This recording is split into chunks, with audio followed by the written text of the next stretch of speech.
안녕하세요. 얼마 전 결혼한 새댁인 30대 여성입니다. 아무리 주변을 둘러봐도 저처럼 결혼 힘들게 한 사람도 없는 것 같아 기가 막힌 사연을 올려요. 돌다리도 두드려보고 건너라는 말은 상황뿐만 아니라 사람에게도 해당된다는 것을 알려드리고 싶어요. 1년 전 저는 당시 3년 만난 남자친구가 있었습니다. 친구의 소개로 만났는데 그 사람이 객관적으로 봐도 키도 크고 인물이 좋았어요. 함께 다니면 지나가던 사람들도 한 번씩 쳐다보는 정도로 괜히 함께 다녀도 우쭐한 기분이 드는 그런 사람이었습니다. 특별히 성격도 모난 곳이 없었고 천생연분처럼 찰떡궁합다지는 아니었지만 싸울 때는 싸우고 좋을 때는 좋은 여느 커플과 다름없이 사귀었죠. 그런데도 저는 남자친구도 30대의 나이에 접어들다 보니 주변에서 슬슬 결혼 언제 하냐는 말이 들리더라고요. 사귀는 동안 결혼 이야기를 진지하게 해본 적은 없지만 한 번씩 나중에 어떤 동네에 집을 사면 좋겠다느니 아이는 몇 명이 있으면 좋겠다느니 하는 이야기를 한 적이 있어요. 사귀는 동안에도 특별히 문제도 없었던 터라 이대로 만나다가 남자친구와 결혼하게 될 것 같다는 생각만 했죠. 하지만 주변에서 결혼에 관한 이야기를 물을 때마다 남자친구는 불확실하고 애매모호한 태도로 어물쩍 넘기는 것이었습니다. 원경아, 올해는 너네 뷔페 기대해도 되냐? 뷔페? 무슨 뷔페? 뷔페는 무슨 뷔페야. 당연히 니네 결혼식이지. 3년이나 만나 결혼 정년기인데 아직 생각 없어? 글쎄, 아이 나이가 무슨 대수야. 각자에 맞는 때가 있는 거지. 슬슬 준비해야 하는 거 아니야? 딩크로 살면 모를까. 늙어지려면 지금이 막차야. 너무 늦어지면 여진이 더 힘들어질 텐데. 그러니까 다 때가 있다고요. 아유, 자 마시자. 함께 어울리는 친구들 중 절반이 결혼한 상황이었고 그래서 자연히 친구들도 우리 결혼에 기대가 있었는데 늘 그런 식으로 얼버무리며 넘기곤 했죠. 그러다 보니 친구 중 하나는 아무래도 남자친구가 좀 수상하다며 결혼 생각이 있는지 없는지 확실히 알아두는 게 좋겠다는 조언을 하더라고요. 제가 결혼 생각이 없으면 모를까 저도 전부터 빨리 결혼해 아이들을 낳고 싶다고 이야기했던 터라 친구도 제 생각을 해서 하는 말이었습니다. 처음엔 별 생각이 없었는데 저도 남자친구가 결혼 질문에 회피한다고 생각하고 있었고 그래서 확실히 하고 싶어 단도직입적으로 물었죠. 원경아, 우리 결혼 언제쯤 하는 게 좋을까? 결혼? 야, 너까지 무슨 결혼 타령이야. 안 그래도 애들이 시시하게 결혼 이야기할 때마다 곤란해 죽겠는데. 시시하다니? 할 때 된 것 같은데 이야기가 안 나오니까 애들이 궁금하니 묻는 거잖아. 야, 됐어. 결혼은 무슨? 너 나랑 결혼할 생각이야? 난 결혼 생각 없어. 결혼 생각이 없다고? 지금까지 그런 말 없었잖아. 그런 말 없었으면 당연히 결혼하는 거야? 나는 결혼할 생각이 없었는데. 그럼 애들이 결혼 이야기 꺼냈을 때 그렇게 이야기하지 왜 어물쩍 넘어갔는데? 야, 다른 애들이 무슨 상관이야. 결혼할 생각 없다고 하면 또 얼마나 귀찮게 꼬치꼬치 캐묻겠어. 난 그런 거 귀찮아. 딱질색이야. 그럼 나랑 계속 연애만 할 생각이었던 거야? 그런 거면 미리 말했었어야지. 왜? 만나면 다 결혼해야 하는 것도 아닌데 그걸 왜 미리 말해야 해? 아니, 우리가 20대 초반도 아니고 20대 후반에 만나서 지금까지 사귄 거면 보통 그렇게 생각하지 않아. 나는 그렇게 생각 안 했는데. 아, 나 결혼 생각 없어. 결혼하는 책임감 느끼고 그동안 내가 누렸던 삶도 다 포기해야 하잖아. 너도 우리 엄마처럼 결혼했으니 가정에 충실해라. 애 아빠답게 살아라. 그럴 거 아니야. 나는 우리 아빠처럼 살고 싶은데. 저는 할 말을 잃고 말았습니다. 결혼할 생각이 없다는 것도 그렇지만 그 당당한 태도에 저 혼자 착각해 벌어진 문제인가 싶었거든요. 남자친구 아버님은 젊은 시절 음반도 낸 통기타 가수였다고 들었습니다. 평생 가족에 대한 책임감은 없이 기타 하나 메고 전국을 돌며 7080 라이브 카페에서 공연하며 사셨다고 해요. 형편도 좋지 않아 어머님께 생활비라고 보내주는 돈은 거의 없어 어머님께서 생계를 끌어나가며 3남매를 키워오신 것으로 압니다. 그래서 그런지 어머님께서 굉장히 억척스럽고 남자친구한테 기대는 경향이 있어요. 그렇기에 자기 엄마가 그렇게 힘들게 고생하셨다는 것을 알면서도 자기 아빠처럼 살고 싶다는 남자친구의 말이 얼마나 황당하던지요. 솔직히 그 말 듣고 정 떨어진 부분이 없지 않았지만 당장 남자친구랑 헤어짐을 생각할 정도는 아니라 알겠다고 하며 말했습니다. 결혼 생각이 없으면 모를까 저는 결혼도 하고 아이도 낳고 싶어 차츰 남자친구와의 관계를 정리해야겠다고 생각했죠. 그래서 남자친구랑 보내는 시간보다 저를 위해 보내는 시간을 늘렸고 퇴직 후 오래전부터 꿈꿨던 사업을 시작했어요.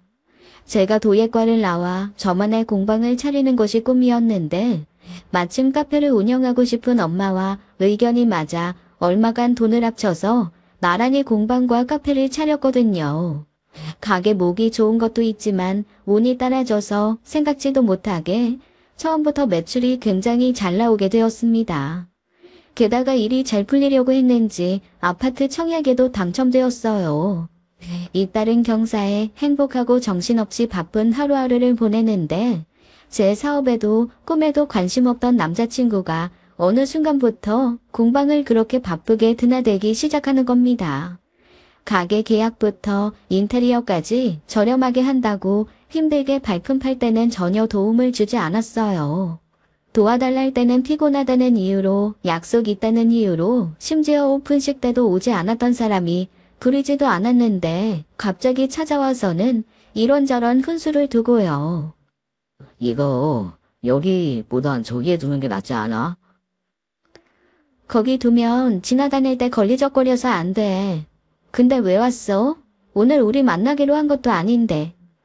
우리가 만나기로 해야만 만나는 사이야? 아, 요즘 너 바쁘다고 부쩍 데이트할 시간도 없어. 얼굴 보려고 온 거야. 별일이네. 내가 만나자고 할 때는 우석이랑 약속 있다. 피곤해 자야 한다. 별 핑계를 다 대놓고선. 그때는 약속이 있었던 거고 피곤해서 그랬겠지. 아이, 좀 잘 되나 보다. 원데이 클래스 이런 거 하면 얼마나 벌어? 벌기는 사람이 많아 보여도 아직 멀었어. 우석이 말로는 여기가 데이트 코스 되어 있어서 상당히 인기가 좋다던데? 연인들 데이트 코스 이벤트 열어서 운 좋게 입소문 좀 탔어. 근데 어쩌지? 나 이거 정리하고 그러면 9시는 될 텐데. 따로 저녁 먹을 시간은 없어. 아이, 그럼 그때 끝나고 먹지 뭐. 평소 할 일 없이 기다리게 하는 게 질색이라던 사람이 2시간을 그냥 기다리겠다고 하는 것도 좀 의아했어요. 갑자기 무슨 바람이 불어서 저런가 했는데 점점 그 행동이 지나치다는 생각에 불편해지더라고요. 처음부터 내일도 자기 일처럼 잘 챙겼던 사람이면 모르는데 자긴 예술가 기질이 있어 개인주의적인 성향이 강해 여자친구든 가족이든 남일을 자기 일처럼 생각하기 어렵다고 했었거든요. 그런데 주말마다 이른 아침 오픈 준비를 도와주거나 저녁에 뒷정리를 나서서 하면서 마치 자기 일이라도 되는 것처럼 저한테 입을 대는 게 좀 싫었습니다. 왜 이래? 이거 내일이야. 왜 자꾸 나와서 귀찮게 그래? 야, 말을 왜 그렇게 하냐? 나는 다 너 도와주려고 그런 건데. 그러니까 언제부터 날 그렇게 도와줬다고 갑자기 이러냐고. 그리고 도움 안 돼. 걸리적거리기만 하는데 흙 다루는 법은커녕 청소도 제대로 못하면서 앞에서 걸리적거리게 왜 그래? 진짜 말 서운하게 하네. 나는 다 생각해서 하는 건데 도움이 안 된다고 그렇게 말하는 게 맞아? 이건 내 일이야. 공건사는 좀 구분하자는 거지. 너가 좋아하는 말 아니야? 너는 너, 나는 나. 전처럼 내일은 내가 알아서 하고 싶으니까 정 기다리고 싶으면 저기 앉아서 좀 기다려. 사실 어지간하면 매일 제가 남자친구에게 맞춰주는 편이었어요. 마음 상할까봐 쓴소리 하기보다는 참는 쪽이었는데 남자친구가 결혼 생각이 없다고 해서 마음이 뜬 건지 제 일이 바빠 여유가 없어진 건지 남자친구가 마음이 상하거나 말거나 별로 신경 쓰이지도 않았고요. 그렇게 제 마음이 뭐가 뭔지 모르겠다 싶은 차에 남자친구의 속내를 알게 된 계기가 생긴 겁니다. 한창 공방에서 일을 하고 있는데 바로 옆 엄마 카페에서 소란스러운 소리가 들리는 거예요. 그래서 무슨 일인가 하고 내다봤더니 웬 아줌마 무리와 엄마가 실랑이 하고 있었죠. 간혹가다 무리한 손님들이 있어 또 그런가 보다 하고 가봤더니 갑자기 어떤 아줌마가 저를 반갑게 아는 체를 하시는 겁니다. 어머, 여진이니? 나야 나, 원경이 엄마, 차원경. 아, 안녕하세요 어머니. 그런데 무슨 일로? 원경이가 너 공방이랑 카페 열었다고 해서 와봤는데 좀 너무한다. 야박하게 딸 남자친구 엄마라는데도 커피값을 받으려 하니 섭섭하지 뭐야. 안 그래도 너 불러보려던 차였어. 너희 어머니가 영 못 믿는 눈치라. 엄마는 그분의 말에 난처하게 저를 바라보았고 이를 키우고 싶지 않았던 저는 그냥 눈치껏 주라고 하고 말했습니다. 커피값 그거 얼마나 된다고 얼마든지 남자친구 어머님 대접해드릴 수야 있지만 엄마가 알아서 내지 않으셔도 된다고 한 것도 아닌데 느닷없이 자기가 당신 딸 남자친구 엄마니까 그냥 좀 해주면 안 되냐고 하는 건 좀 경우가 없더라고요. 그런 사람이랑 실랑이 하느니 기분 상할 것 같아 대충 응대하고 보낸 뒤 남자친구에게 이야기했어요. 오늘 어머님 오셨더라? 말도 없이 그렇게 오셔서 좀 곤란했어. 그래? 아이, 내가 엄마한테 너 가게 열었다고 했더니 한번 찾아가 봐야겠다고 하더라고. 그래서 갔나 보다. 나도 몰랐어. 미리 연락 좀 주시지. 그리고 카페에서 내 남자친구 엄마라고 하시면서 커피 그냥 달라고 해서 엄마도 좀 난처하셨나 봐. 미리 언질이라도 있었음 당황하지도 않았을 텐데.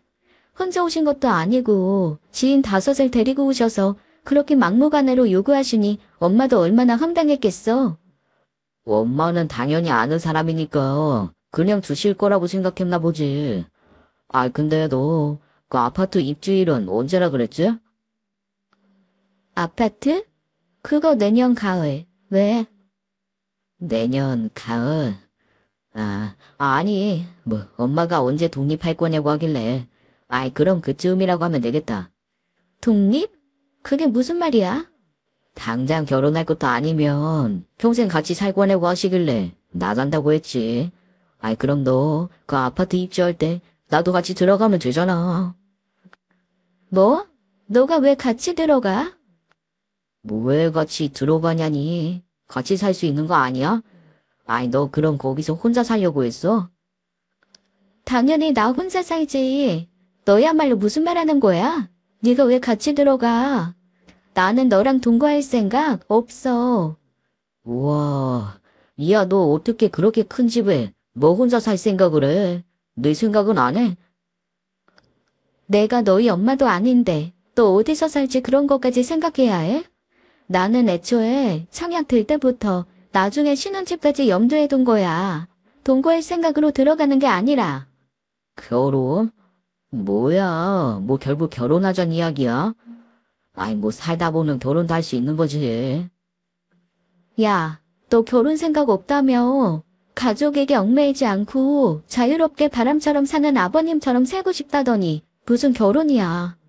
사람 생각이 바뀔 수도 있는 거지. 너는 뭐 작년에 가졌던 소신 그대로 지키고 살아? 뭐 좀 결혼하고 싶으면 입주 전에 하든가. 아이, 그리고 우리 신혼집 하면 되겠네. 인생에 결혼은 없을 것처럼 굴더니 이젠 결혼이 되기 쉽나 보다.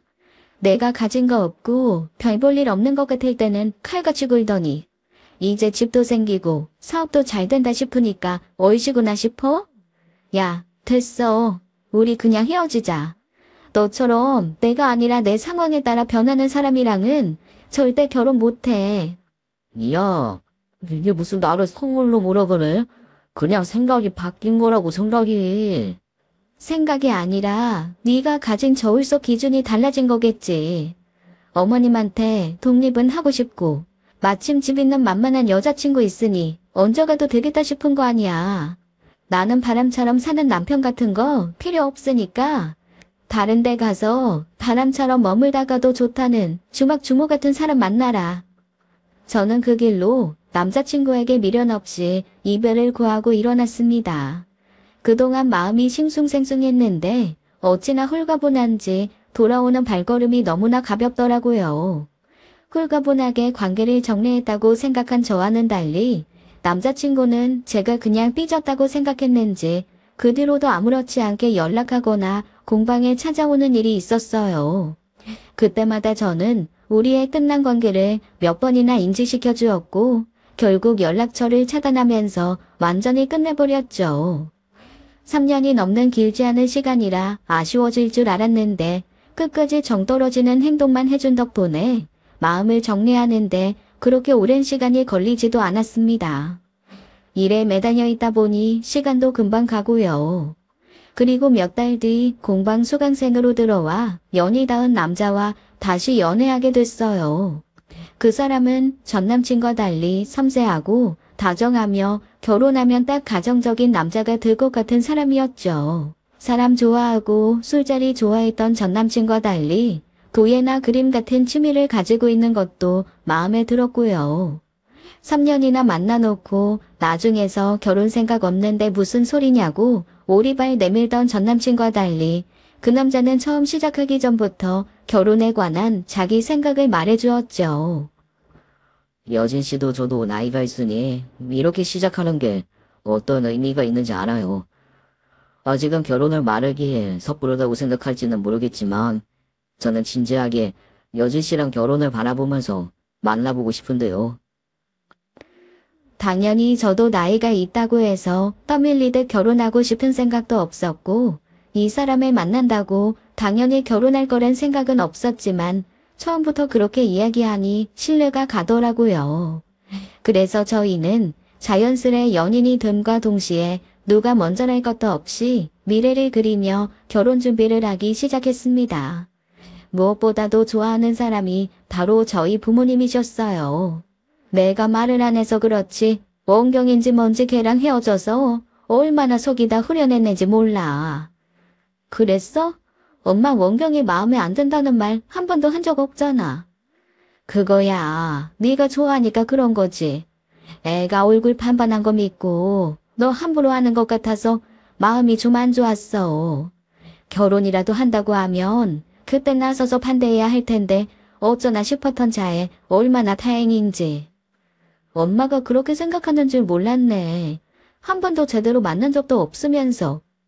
만나봐야 알아? 엄마는 네 얼굴만 봐도 알아. 연애하면 매일 웃어도 모자랄 판에 넌 남자친구랑 전화한다고 하면 꼭 한숨 쉬고 돌아오거나 곧 죽을 사람처럼 인상 쓰고 나오는데 제대로 만난다고 볼 수 있겠어? 진짜? 내가 그렇게 죽상을 하고 있었나? 나름 그래도 행복했던 적도 많은데 엄마가 날 그렇게 관찰하고 있는 줄은 몰랐네. 나뿐이야? 네 아빠도 쓴소리 못해서 그냥 지켜본 거지. 나 시켜서 너 빨리 헤어지게 하라고 한 적이 한두 번이 아니야. 몇 달 전에도 너 걔 만나고 와서 밤에 울었잖아. 알았어? 그땐 나도 기억난다. 눈물 날만 했어. 나는 걔가 나랑 결혼 생각하는 줄 알았는데 결혼 생각 없다고 딱 잘라 말하더라고. 뭐? 근데도 몇 달을 더 만나단 말이야? 아주 너는 내 속에서 나왔지만 나 닮지 않아서 아주 맹추 같은 구석이 있어. 그런 놈이 뭐가 좋다고 계속 만난 거야? 그러게. 그래도 더 만나보기 잘했다 싶은 게 만나면서 마음 정리 다 해서 그런지 미련이 하나도 없더라.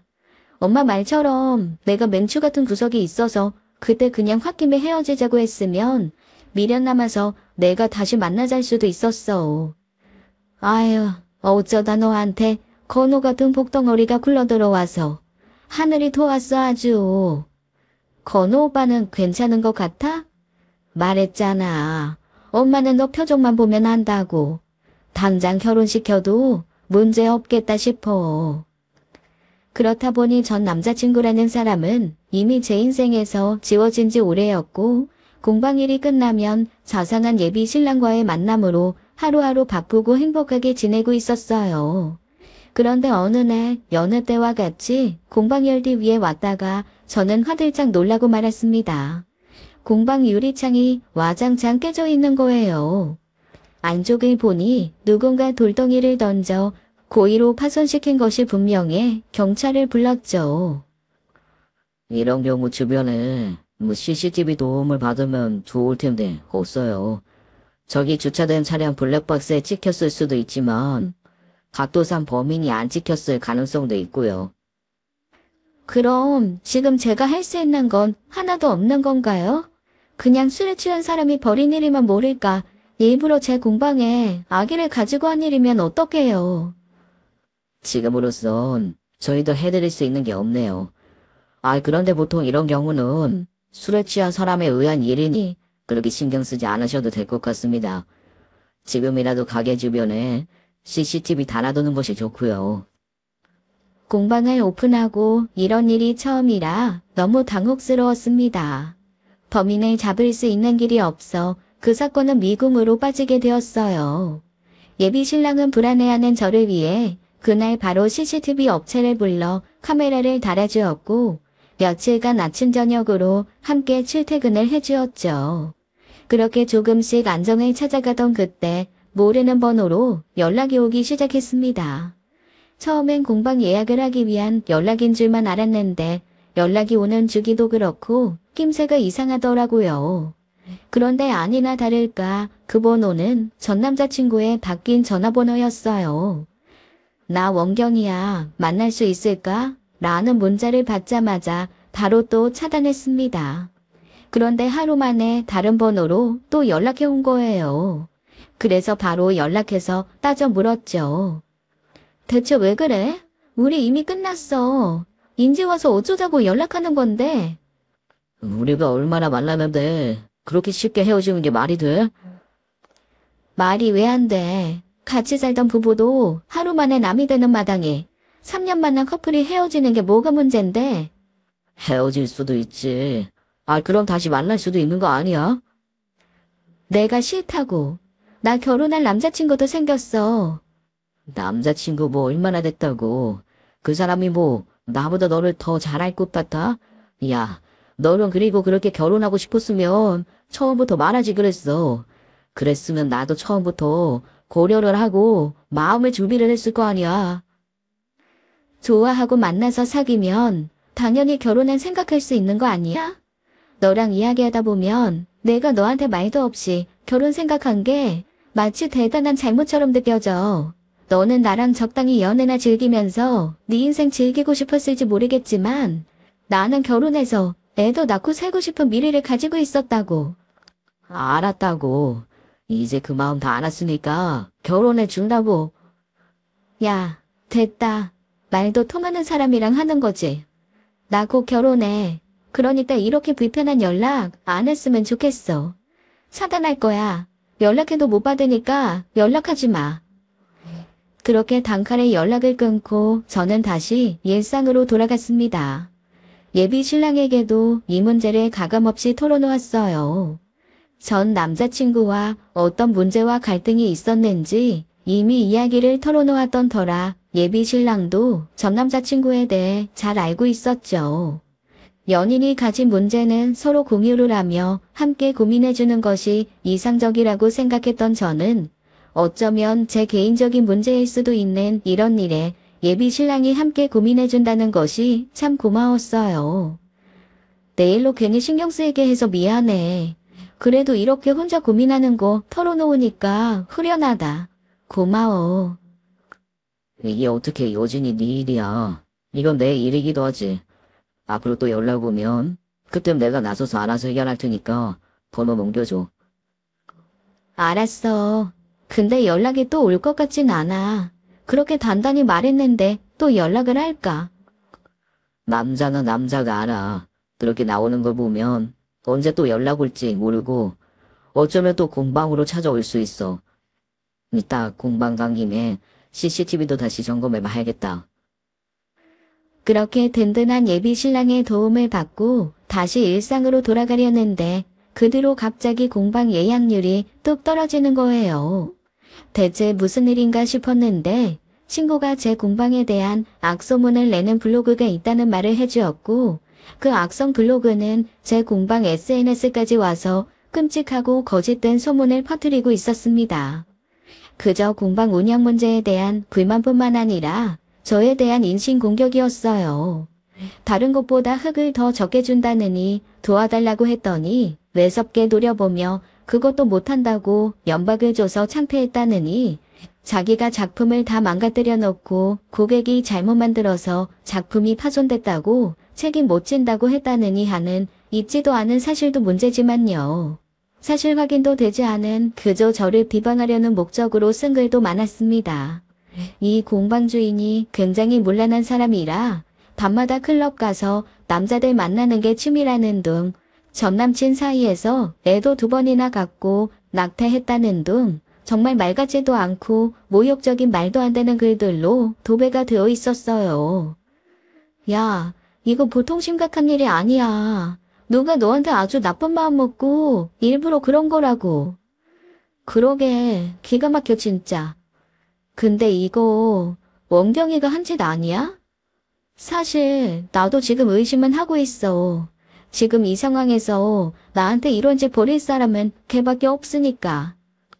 야, 이거 그냥 넘어가면 안 돼. 신고하고 꼭 잡아서 처벌해. 괜히 너 예정이니 뭐니 그런 걸로 그냥 넘어가면 차원경 그거 너 완전히 만만하게 보고 앞으로도 또 그럴 거야. 응. 안 그래도 건우 오빠가 사이버 수사대에 신고하겠다고 전부 읽어 들여놓았어. 진짜 차원경 짓이면 더 용서 못하지. 전에 만났던 연인이 나에 대해 그렇게 무차별적이고 끔찍한 사이버 테러를 가했다는 사실이 충격이었어요. 비록 끝이 그다지 좋지 않긴 했지만 누군가를 끔찍한 기억으로 남기고 싶지 않아 차라리 저를 모르는 어떤 미친놈이 한 짓이길 바랬죠. 하지만 그건 그저 제 바람이었을 뿐 제게 그렇게 악의적인 글을 남긴 사람은 역시나 전 남자친구가 맞았습니다. 저는 친구와 예비 신랑의 조언에 따라 그를 고소해서 명예훼손과 허위사실 유포에 따른 손해배상 청구로 처벌을 받게 했죠. 문제가 해결되었다고 해서 기분이 나아지진 않았어요. 사귀는 동안 결혼 문제로 인한 갈등이나 끝에 마음이 식어 생긴 문제 말고는 큰 문제도 없던 사람이었어요. 싸우기도 싸웠지만 화해하고 좋을 땐 또 누구보다도 좋았고 어쨌거나 제가 한때 사랑했던 사람인데 그런 사람이 저에게 그런 끔찍한 악담을 하고 다녔다니 너무 속상했죠. 고소장이 들어가고 나니 결국 또 공방까지 찾아왔더라고요. 전에 없이 초췌한 몰골로 나타나 제 눈치를 보며 서 있는데 솔직히 안 됐다는 생각보다는 좀 무섭다는 생각이 들더라고요. 그래서 공방 안으로 들이지도 않고 일부러 사람이 지나다니는 길에 서서 짧게 이야기를 나누었습니다. 왜 왔어? 연락하지도 찾아오지도 말랬더니. 미안해. 내가 나쁜 마음을 먹고 그런 건 아니고. 뭐? 그게 말이 되니? 나쁜 마음을 먹고 그런 게 아닌데 그렇게 끔찍한 말을 쓴다고? 공방 이미지 타격은 둘째치고 나는 너한테 너무 실망했어. 너는 내게 그래도 한때 사랑했던 사람으로 기억될 기회마저 잃은 거야. 누군가 너에 대한 이야기를 꺼내면 나는 치가 떨리지. 너를 단 한순간도 그리워하지 않을 거라고. 그런데 갑자기 제 말을 듣던 남자친구가 그 자리에서 무릎을 꿇는 거예요. 저는 너무 당황스러워서 물러섰고 괜히 주변의 이목을 끄는 것 같아 너무 싫었습니다. 미안해 여진아. 내가 정말 잘못했어. 아니 나는 네가 나한테 그렇게 소중한 사람인 줄 너무 늦게 깨달았어. 너랑 헤어지고 나서야 나는 너 없이 살 수 없다는 거 알아버렸어. 제발 나한테 다시 한 번만 기회를 줘. 어? 이제 와서 무슨 소리야. 나 남자친구 있고 곧 결혼할 거라고. 2번, 3번 말해야 알아들어? 그 말이 무슨 말인지 몰라? 우린 다시 시작할 수가 없다고. 나는 지금 남자친구한테 너한테 한 번도 못 받은 마음과 사랑을 받고 있어. 원경아, 나는 그래서 설사 지금 남자친구랑 헤어지더라도 너한테 돌아가는 일은 없어. 알겠어? 사람이 실수를 할 수도 있고 뒤늦은 후에 기회를 얻어 만회를 하기도 해. 그런데 너는 내 실수를 그냥 넘어가지도 못하고 만회할 기회도 안 질렸다는 거야. 그게 어떻게 실수야. 내가 나 비참해질 것 같아서 이런 말까지 안 하고 싶었는데 너 내 공방 잘 되고 아파트 됐다는 거 안대로 마음 바뀐 거잖아. 그런 거 아니라고. 아니긴 뭐가 아니야. 그전에는 내 공방 이름도 제대로 몰라서 말할 때마다 틀리고 난 공방하는데도 너 지인이나 친구들한테 그냥 회사 다닌다고 돌아다니면서 잘 되고 나니까 말하고 다닌 거 아니야. 더 말하기도 입 아파. 내가 돈 잘 벌어 그제야 네 삶이 내 덕에 더 편해질 것 같으니까 마음 바뀌어서 결혼하자고 한 거잖아. 너는 처음부터 결혼하기 싫었던 게 아니라 그냥 내가 돈 없고 내세울 것 없는 것 같은 나랑 결혼하기 싫었던 거야. 너는 나를 대체 어떻게 생각하는 거야? 그건 그냥 네 멋대로 생각한 거잖아. 다 떠나서 어떤 남자가 자기 분풀이하겠다고 자기 전 여자친구를 그렇게 이야기해? 클럽에서 남자를 밤낮 없이 만나는 문란한 장녀? 낙태를 밥 먹듯이 하는 녀? 어떻게 그런 이야기로 전 여자친구를 모욕할 수 있냐고. 그럼. 내가 너무 화나서. 야, 너 지금 모르나 본데 이거 엄연한 폭력이야. 네가 손발을 쓰지 않았다고 해서 내가 눈에 보이는 상처가 없다고 해서 상처받지 않은 게 아니라고. 나는 그 글 보고 주먹으로 몇 대 맞은 것보다 더 심한 충격받았어. 차라리 주먹으로 몇 대 맞은 거면 몇 주 알고 끝났겠지. 난 널 떠올릴 때마다 그 글도 같이 떠올리게 될 거야. 평생을. 당장 내 눈앞에서 꺼져. 이런 꼴도 보고 싶지 않으니까 당장 꺼지라고. 그렇게 한번 울분을 쏟아내고 나니 그동안 참았던 감정이 폭포처럼 쏟아져 내렸습니다.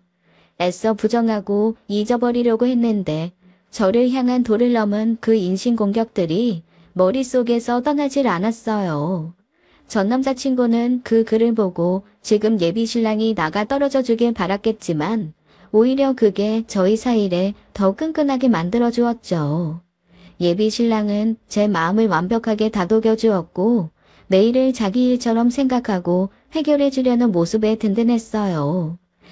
당장 가서 한 대 때려주고 싶다는 예비 신랑에게 괜히 손 더럽히지 말라고 법이 해결해 주기까지 기다리자고 했죠. 그렇게 한동안은 조용하게 싶었는데 어느 날 갑자기 공방에서 일하는 제게 엄마가 온 겁니다. 카페에 저를 찾는 손님이 있는데 어떻게든 내보내려고 했지만 저를 만나야 가겠다고 억지를 부린다면서요. 설마 전 남자친구인가 했는데 가봤더니 의외의 인물이 저를 기다리고 있었죠. 바로 전 남친 엄마였어요. 그 사람은 엄마 카페에 앉아 태연히 커피를 마시며 저를 기다리고 있었던 겁니다. 어머, 여진이 왔어? 내가 얼마나 기다렸는지 몰라. 여긴 어쩐 일이세요? 남녀 일엔 함부로 끼는 게 아니라지만 자식 일이 되다 보니까 내가 가만히 있을 수가 있어야지. 요즘 우리 원경이가 여진이 너 때문에 속이 많이 상했는지 많이 힘들어하더라. 그 일은 원경이 만나서 이야기했고 이미 끝난 이야기예요. 더는 어머님이랑 할 이야기는 없는 것 같습니다. 그러지 말고 좀 앉아봐. 듣자 하니 너 처음에 우리 원경이가 결혼 생각 없다고 해서 마음 상했다며. 나중에 다시 결혼하자니까 말 바꿔서 싫다고 하고. 여진아, 남자 말 고지고대로 듣는 거 아니야. 결혼 생각 없다는 건 그냥 그때 원경이가 마음의 준비가 안 됐던 건데 그 메시지를 해석 못한 네 잘못도 있잖아. 나는 너네가 너무 섣불리 헤어졌다는 생각이 드네. 처음 결혼 이야기하고 몇 달에 걸쳐 충분히 생각하고 고민한 뒤에 결정한 거예요. 하필 원경이의 안 됐던 마음의 준비가 공교롭게도 제 사업이 잘 풀리고 아파트까지 생긴 뒤에 돼서 제가 오해할 여지가 있긴 했죠. 그게 오해 같진 않지만요. 그럼 그게 오해지 뭐야. 그냥 타이밍이 그랬던 거지. 원경이가 너 얼마나 그리워하고 보고 싶어 하는 줄 아니? 이번 일도 애가 표현을 잘못해서 생긴 문제니까 너네 조아 만났을 때 생각하면서 고소도 취하하고 다시 만나서 제대로 대화하고 오해도 풀자. 응? 아니 듣자 듣자 하니까 기가 막히네. 모전자전이라고 두 모자가 똑같이 말귀를 못 알아먹고 한 이야기를 계속하게 만들어 피곤하다 싶던 차였습니다. 카운터에 앉아 잠자코 기다리던 엄마가 나선 거예요. 지금 내 딸 앞에서 무릎 꿇고 싹싹 빌어도 생각해볼 판에 은근슬쩍 이 모든 문제가 내 딸이 잘못한 것처럼 몰아가면서 고소를 취하해달라? 뭐 이런 뻔뻔한 여편네가 다 있어.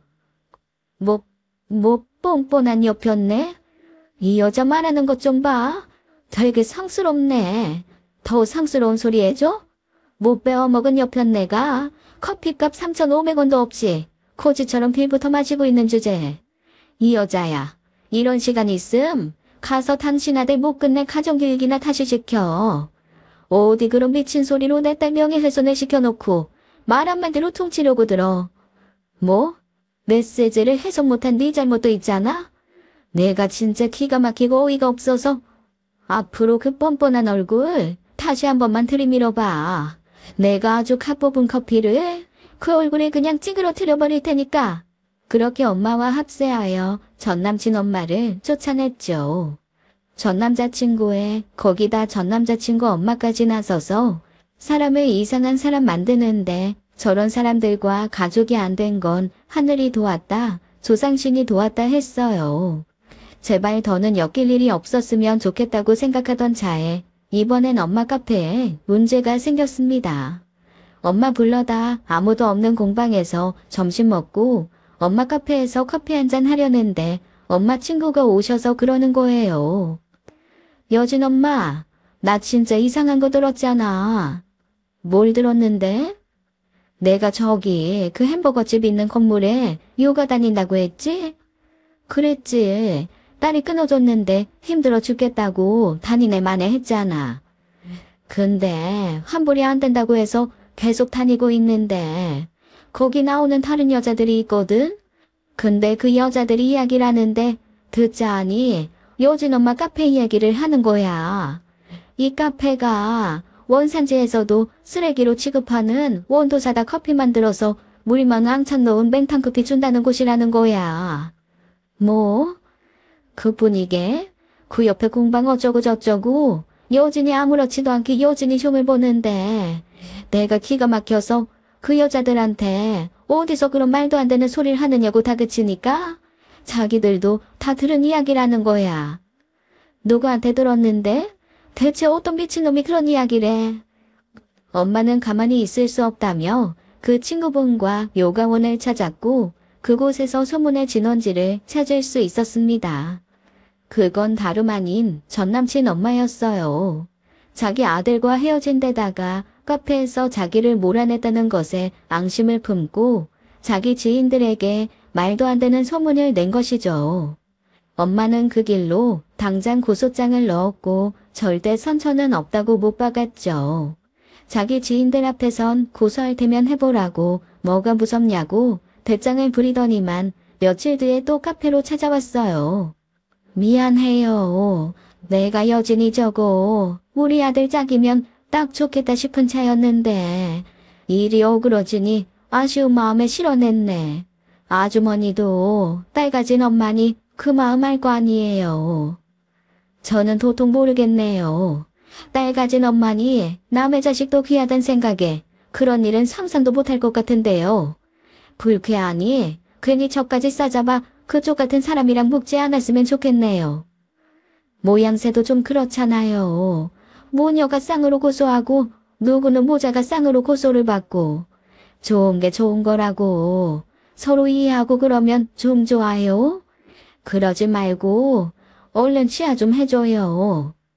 됐고요. 할 말 있음 가서 법원에서나 하세요. 더는 들을 말도 들어줄 말도 없으니까.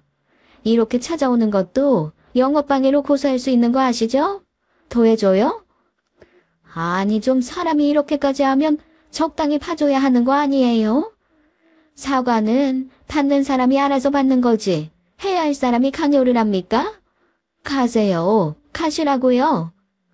다행히 그 뒤로 전 남자친구 엄마가 엄마 카페를 찾아오는 일은 없었지만 언제고 다시 그 지긋지긋한 모자를 볼지도 모른다는 불안으로 하루하루를 보내야 했습니다. 그 사이 결혼은 코앞으로 다가왔고 신축 아파트도 완공되어 입주만을 남겨두고 있었죠. 그런데 차츰 잊혀갈 즈음 다시 전 남친이 찾아온 겁니다. 막 공방문을 닫고 집으로 가려는데 갑자기 불쑥 나타나 내 길을 막은 거죠.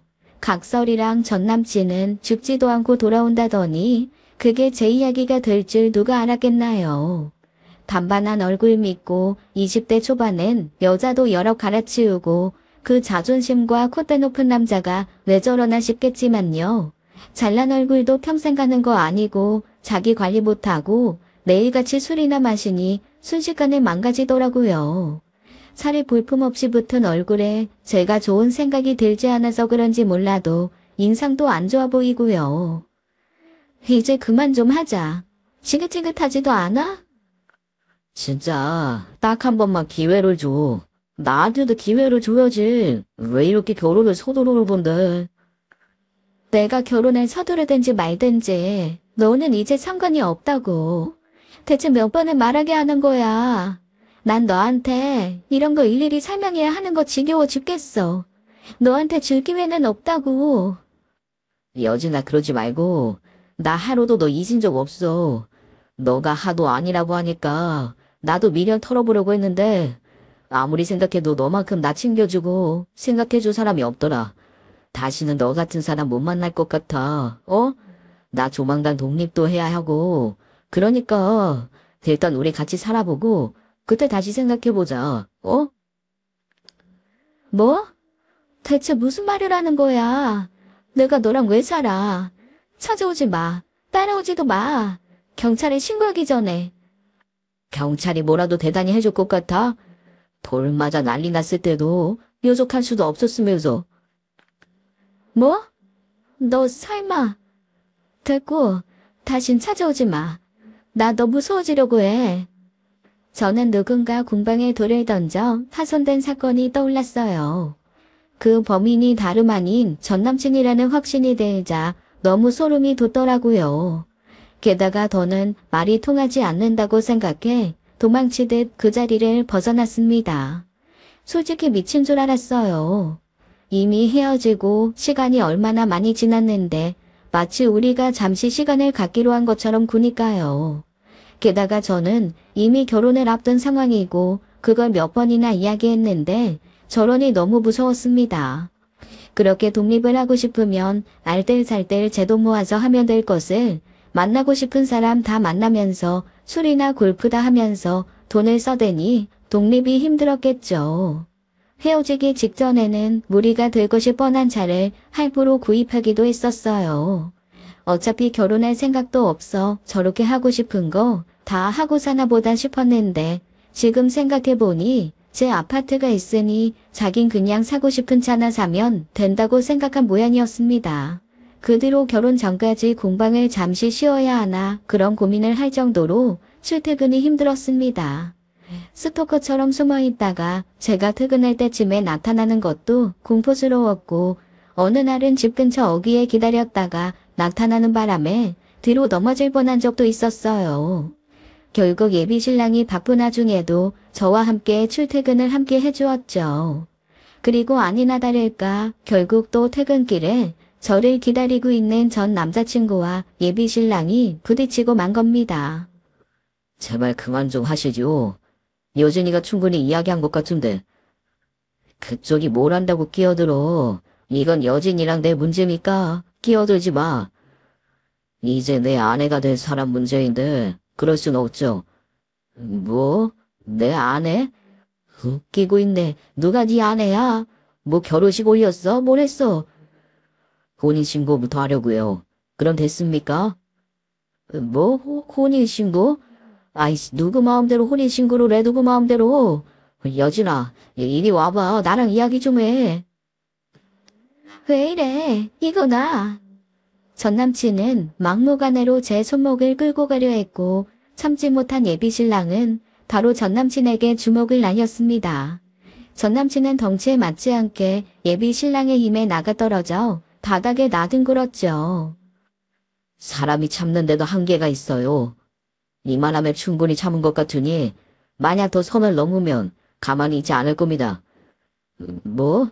야, 나야말로 가만히 안 있어. 내가 가만히 있을 것 같아? 전 남친은 그렇게 울분을 토하듯 악다구니를 지르며 사라졌고 가만히 있지 않겠다는 말은 그냥 하는 말이 아니었습니다. 예비 신랑을 폭행죄로 고소했거든요. 어이가 없는 데다가 화가 나서 저도 가만히 있을 수 없었어요. 지금 뭐 하는 짓이야? 누가 누굴 고소해? 고소할 만하니 한 거지. 뭉식하게 사람한테 주먹부터 날리는 그런 놈이랑 결혼하고 싶냐? 너가 나를 막무가내로 끌고 가려고 하니까 화가 나서 그런 거잖아. 나 지키려고 한 일인데 고맙지. 됐고, 나는 모르는 일이니까 그런 일로 연락하지 마. 싫어해. 나라고 가만히 있을 줄 알아? 너 나 억지로 끌고 가려고 한 것도 내가 마음만 먹으면 너 신고할 수 있어. 그럼 그 새끼랑 헤어져. 그러면 치아해 줄게. 그리고 나랑 다시 사겨. 뭐, 어이가 없네. 너 진짜 해도 해도 너무한다. 이렇게까지 말귀가 안 통하는 사람인 줄 몰랐어. 이렇게까지 해야 돼? 이렇게 한다고 해서 변하는 건 하나도 없어. 내가 말했잖아. 그 사람이랑 헤어지게 되더라도 너랑 결혼할 일은 없다고. 그거야 모를 일이지. 네 곁에 아무도 안 남게 되면 결국 너는 나를 다시 찾게 될 텐데 우리가 하루 이틀 만났어? 자그마치 3년이야. 네 남친 감옥 보내기 싫으면 알아서 해. 네가 헤어지기만 하면 그 새끼도 나도 너도 다 좋은 일인데 뭘 그렇게 고민하고 있어? 잘 생각해봐. 이젠 자기가 갑이 됐다고 생각했는지 전화도 먼저 끊고 예비 신랑과 헤어지고 난 뒤 자기한테 오면 고소를 취하해 주겠다고 배짱을 부리는데 얼마나 열이 받던지요. 신경을 쓰지 마. 완전히 상대할 필요도 없는 쓰레기 수준이야. 어쨌든 고소를 당했으니 그냥 넘어갈 순 없잖아. 오빠 위신도 있는데 폭행죄로 고소당했다고 소문이라도 나면 나 오빠한테 미안해서 어떡해. 그 상황이 아무것도 안 하고 있었다고 소문나는 것보다 훨씬 나아. 어차피 기껏해야 벌금 정도 물 거고 네가 나서서 증언하면 정상 참작돼서 벌금도 안 나올 일이야. 벌금 나와봤자 미친놈 한 대 치고 그 정도면 싸게 먹힌 거지. 예비 신랑이 그렇게 이야기를 하니 마음이 놓여 심각한 문제 같지도 않아서 저도 그냥 내버려 뒀습니다. 그런데 제가 더는 매달리지 않고 신경 쓰지 않으니 오히려 안달이 났는지 예비 신랑이 감옥 간다는데 아무렇지도 않냐고 왜 더는 부탁하며 매달리지 않냐고 날린 거예요. 진짜 징글맞고 지겨워서 그마저도 무시했더니 친구들 사이에 제가 곧 오빠라지하게 생겼다고 소문을 내고요. 하지만 친구들 사이에서도 전남친의 무분별한 악행이 알려진 뒤라 전남친을 만나는 친구들도 많지 않았고 오히려 남은 친구들은 애 좀 그만 괴롭히라고 나무랐다고 해요. 그러다 결국 제가 잠시간 공방문을 닫게 되는 계기가 생겼는데 그 역시 전남친과 관련된 문제였습니다. 어느 날 중년 여성의 그룹 예약이 잡혔거든요.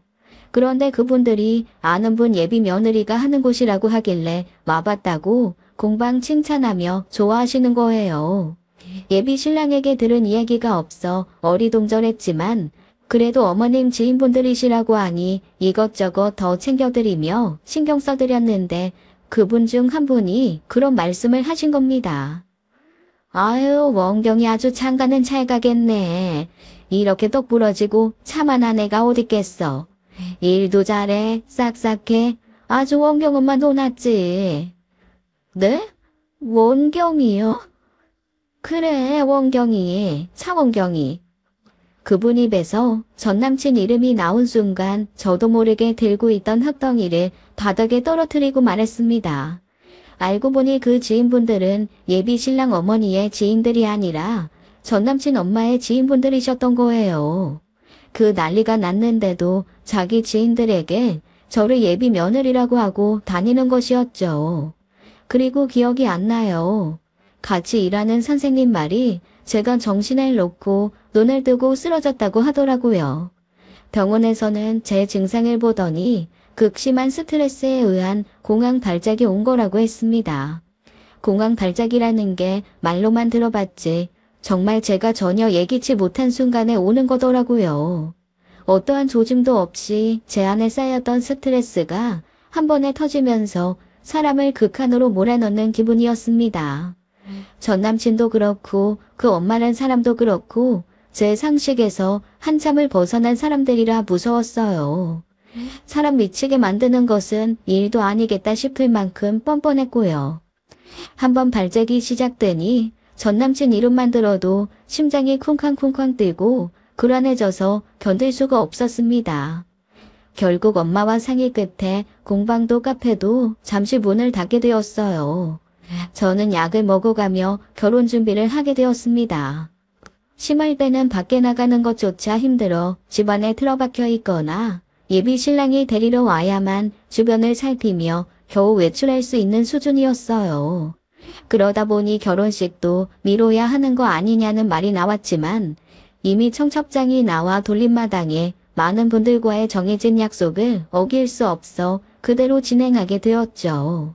그렇게 결혼식 날이 되었고 많은 분들이 결혼을 축하해주기 위해 결혼식장을 찾아주었어요. 신부 대기실에 앉아 찾아온 하객분들과 사진을 찍으며 시간을 보냈고 이제 식이 시작된다는 안내에 따라 준비를 하고 있었어요. 대부분의 하객들은 식장으로 들어가 있었고 몇몇의 하객분들만 식장 밖에 서서 식장을 들여다보고 있었죠. 신랑이 먼저 행진하기 위해 준비하는데 갑자기 믿을 수 없는 일이 벌어졌습니다.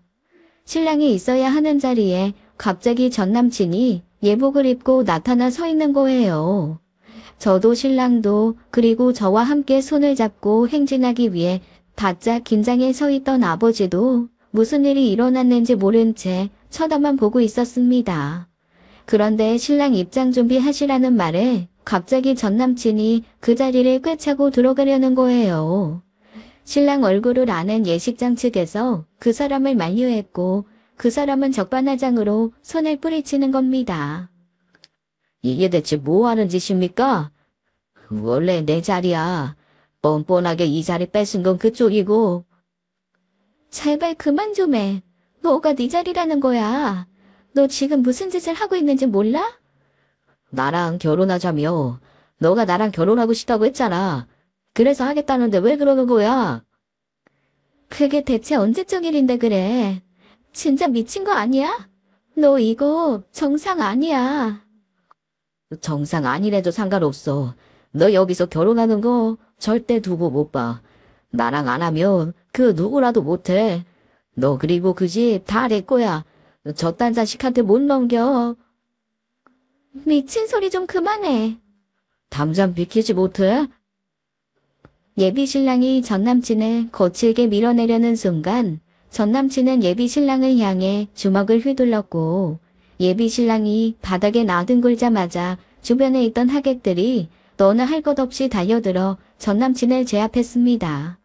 순식간에 로비는 아수라장이 되었고 당장 신랑 입장을 해야 하는 상황에 식이 지연되었어요.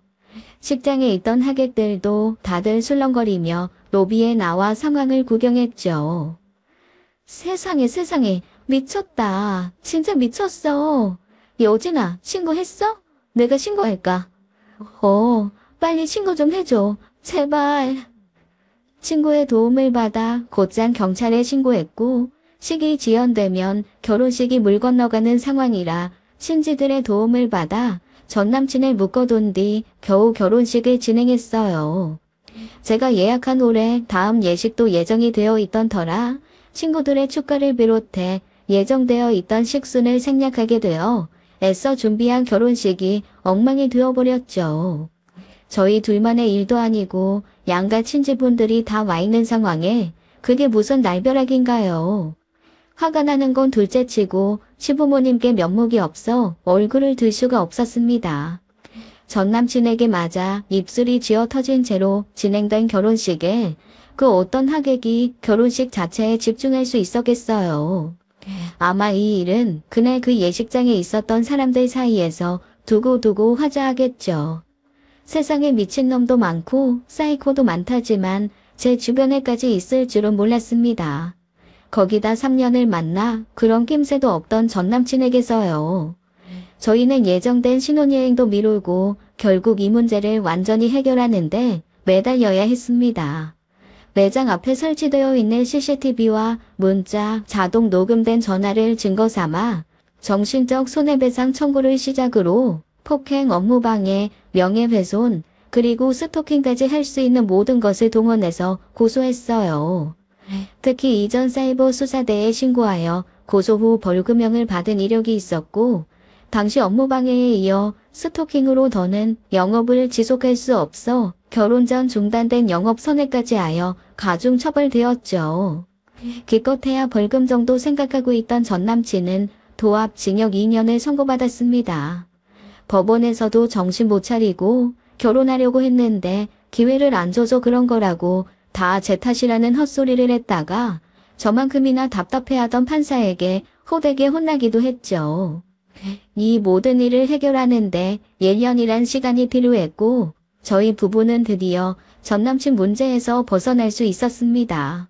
무엇보다도 이 지겹고 끔찍한 시간을 함께 버텨준 신랑에게 감사한 마음뿐이에요.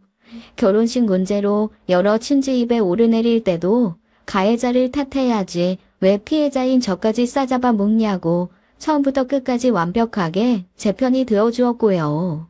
저희는 며칠 뒤 지난번에 미룬 신혼여행을 앞두고 있습니다. 솔직히 왜 그런 사람을 만나 결혼까지 생각하며 3년이나 만났을까 자책도 하고 후회도 많이 했지만 원래 한 치 앞을 모르는 게 인생이잖아요. 더 좋은 사람을 만나려 잠시 내 인생에 쿵파가 왔다 갔구나 하고 긍정적으로 생각하려 합니다. 지금까지 사연 읽어주는 남리였습니다. 끝까지 시청해주신 여러분 감사드리며 저희는 다음 사연으로 돌아올게요. 감사합니다.